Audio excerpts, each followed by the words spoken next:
हमको पता है कि तुम यहाँ नहीं हो, लेकिन ये दिल कह रहा है कि तुम यही हो।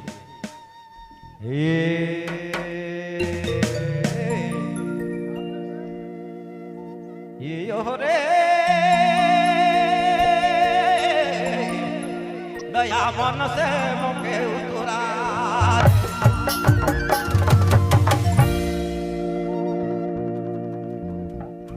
केकरो दिल के केकरो अंतरात्मा के नी जाइन के मन से उतारना अच्छा बात ना लगे।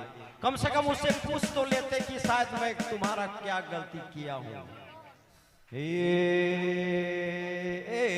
ऐसा भी फरवरी का महीना चला थे, फरवरी का महीना चला थे, दिल टूटे कर दिल जुड़े कर समय तो चलबे कर मन कर बात मन में राजा